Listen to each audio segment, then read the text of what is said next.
भारत के पश्चिमोत्तर कोने में फैला एक ऐसा भूभाग जहां रेत बोलती है, जहां हवा इतिहास के गीत गुनगुनाती है, जहां जीवन कठिन परिस्थितियों में भी मुस्कुराता है। यह है राजस्थान का थार मरुस्थल, भारत का सबसे बड़ा और विश्व के प्रमुख मरुस्थलों में से एक। चित्र वन, परिचय। सूर्यास्त के समय रेत के ऊंचे टीले ऊंटों की कतार और दूर गांव की झलक। अध्याय वन, थार मरुस्थल का भौगोलिक परिचय। थार मरुस्थल राजस्थान के जैसलमेर, बाड़मेर, बीकानेर, जोधपुर, नागौर, चूरू, श्रीगंगानगर और हनुमानगढ़ जिलों में फैला हुआ है। ये मरुस्थल लगभग 2 लाख वर्ग किलोमीटर क्षेत्रफल में विस्तृत है। अश्र प्रमुख भौगोलिक विशेषताएं: रेत के टीलों की बहुलता, शुष्क और अर्धशुष्क जलवायु, न्यून वर्षा, 2 to 300 मिमी वार्षिक, अत्यधिक तापमान, गर्मी में तापमान के फीजी तक और सर्दियों में 0 डिग्री तक गिर जाता है। चित्र टू, मानचित्र। राजस्थान में थार मरुस्थल का लोकेशन दर्शाता हुआ मानचित्र। थार मरुस्थल का भूगठन। वैज्ञानिकों के अनुसार थार मरुस्थल लगभग डज़न वर्ष पुराना है। इसके निर्माण के पीछे मुख्य कारण एन, अरावली पर्वतमाला का क्षरण, डी, मानसून पवनों का अवरोध, सरस्वती नदी का विलुप्त होना। अरावली पर्वत श्रृंखला मानसून को रोक नहीं पाती, जिससे ये क्षेत्र वर्षा से वंचित रह गया। चित्र थ्री, भूठन, अरावली पर्वतमाला और रेत के टीलों का तुलनात्मक दृश्य दृश्य। अध्याय थ्री, जलवायु और पर्यावरण। थार मरुस्थल की जलवायु अत्यंत कठोर और अनिश्चित है। जलवायु विशेषताएं: तेज लू, धूल भरी आंधियां, अल्प वर्षा, तीव्र वाष्पीकरण।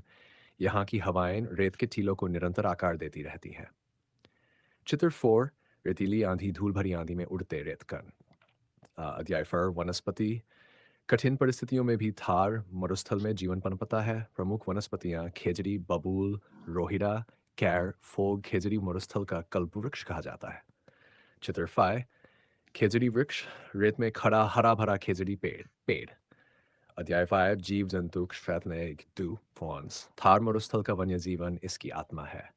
प्रमुख जीव: ऊंट मरुस्थल का जहाज, चिंकारा, रेगिस्तानी लोमड़ी, ग्रेट इंडियन बस्टर्ड, सर्प और छिपकलियां। चित्र सिक्स, ऊंट। रेत पर चलता ऊंट, पृष्ठभूमि में सूर्य। अध्याय सिक्स, मानव जीवन और बस्तियां। मरुस्थल में बसने वाले लोग अद्भुत साहस और धैर्य के प्रतीक हैं। प्रमुख समुदाय: राजपूत, जाट, विश्नोई, मेघवाल, चारण। इनकी जीवन शैली प्रकृति के साथ संतुलन का उदाहरण है।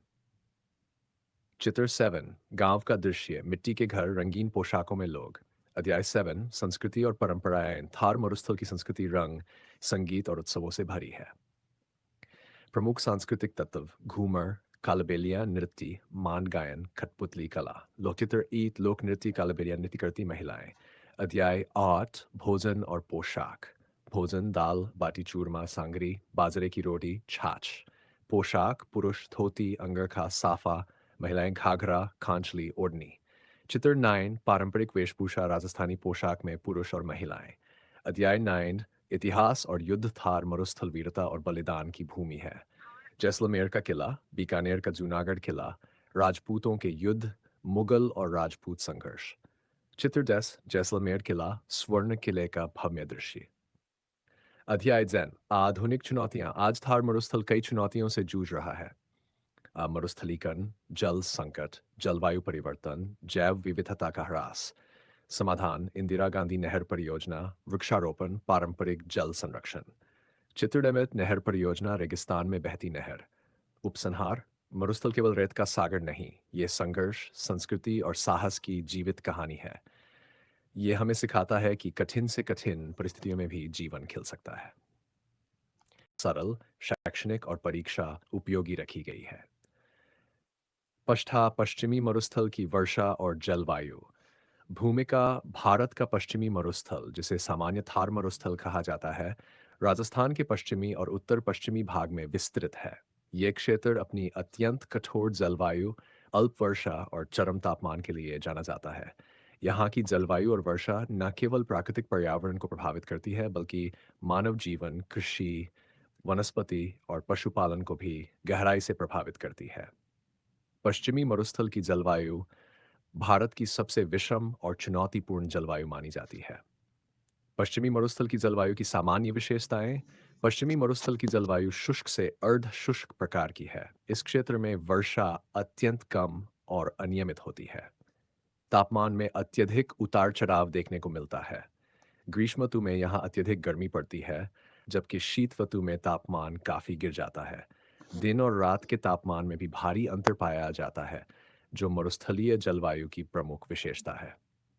ग्रीष्म ऋतु की जलवायु। पश्चिमी मरुस्थल में ग्रीष्म ऋतु अत्यंत कठोर होती है। अप्रैल से जून तक तापमान तेजी से बढ़ता है। इस अवधि में दिन का तापमान प्राय 40 पेंगेरिस से 25 डिग्री सेल्सियस तक पहुंच जाता है। कई बार लू, गर्म और शुष्क हवाएं चलती है, जो मानव और पशु जीवन के लिए अत्यंत कष्टदायक होती हैं। तेज सूर्य किरणों और शुष्क वातावरण के कारण वाष्पीकरण की दर बहुत अधिक हो जाती है, जिससे मिट्टी और जल स्रोत और अधिक सूख जाते हैं। शीत ऋतु की जलवायु। शीत ऋतु पश्चिमी मरुस्थल में अपेक्षाकृत छोटी लेकिन तीव्र होती है। नवंबर से फरवरी तक तापमान में गिरावट आती है। कई स्थानों पर रात का तापमान 0 डिग्री के आसपास पहुंच जाता है। दिन अपेक्षाकृत सुहावने रहते हैं, लेकिन रातें ठंडी होती है।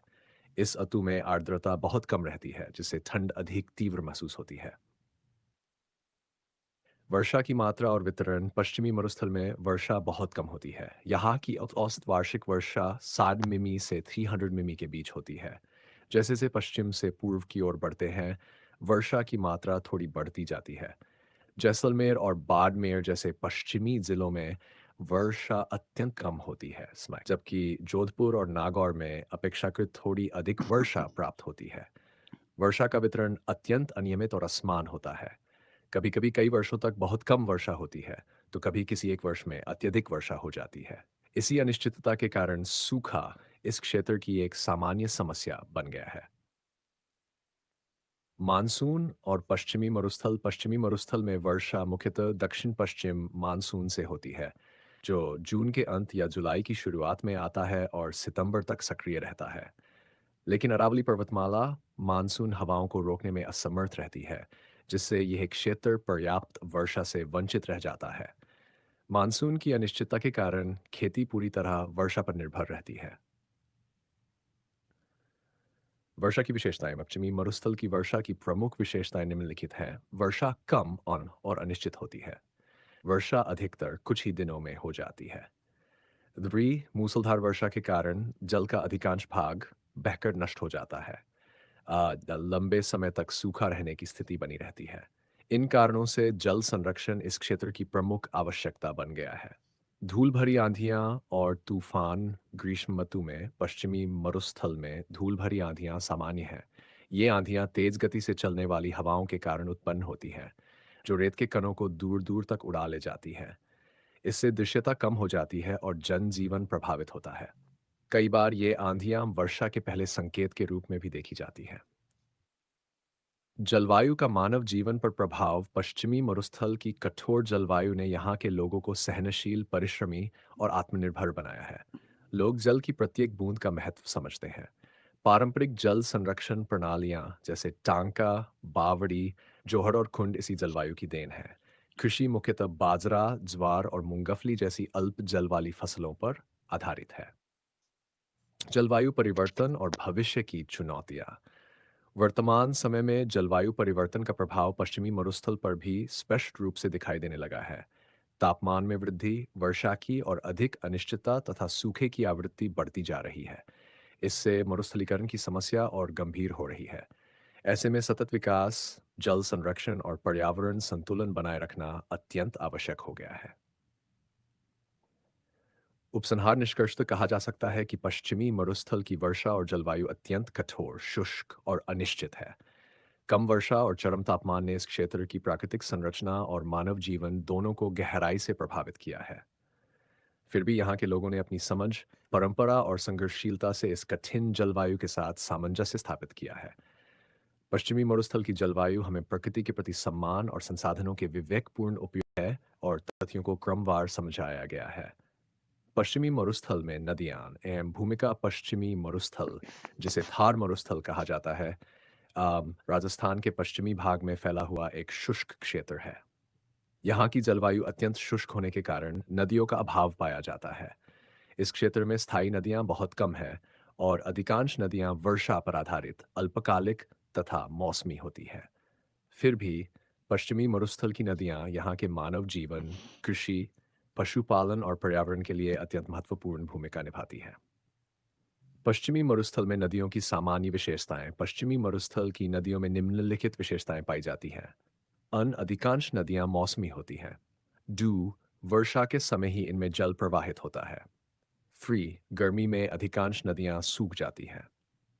ये नदियां समुद्र तक नहीं पहुंच पाती। और स्थलीय इनलैंड ड्रेनेज होती है।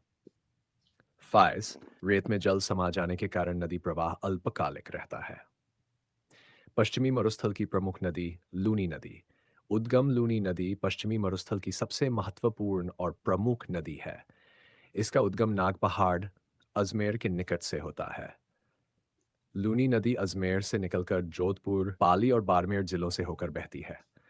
ये आगे चलकर कच्छ के रण में जाकर समाप्त हो जाती है। ये नदी अरब सागर तक नहीं पहुंच पाती। विशेषताएं। लूनी नदी मौसमी नदी है।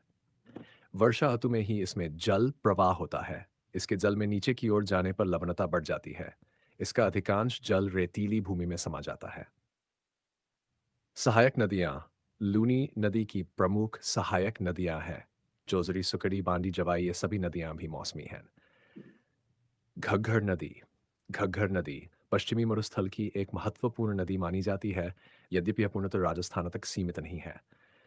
उद्गम घग्गर नदी का उद्गम शिवालिक पर्वतमाला से होता है। प्रवाह हरियाणा होते हुए श्रीगंगानगर और हनुमानगढ़ जिलों में प्रवेश करती है। इसके बाद यह रेगिस्तान में विलीन हो जाए। ऐतिहासिक महत्व। घग्गर नदी को प्राचीन सरस्वती नदी का अवशेष माना जाता है। हड़प्पा सभ्यता के अनेक स्थल इस किनारे पाए गए हैं। काकनी नदी। काकनी नदी जैसलमेर जिले की एक प्रमुख नदी है। विशेषता है यह पूरी तरह से मौसमी नदी है। वर्षा ऋतु में ही इसमें जल दिखाया है। इस काजल जैसलमेर के आसपास की झीलों और निचले क्षेत्रों में फैल जाता है। मिट्ठडी और जोजरी नदियां। ये नदियां भी पश्चिमी मरुस्थल की सहायक मौसमी नदियां हैं। इनका प्रवाह क्षेत्र सीमित होता है। ये लूनी नदी तंत्र का हिस्सा है।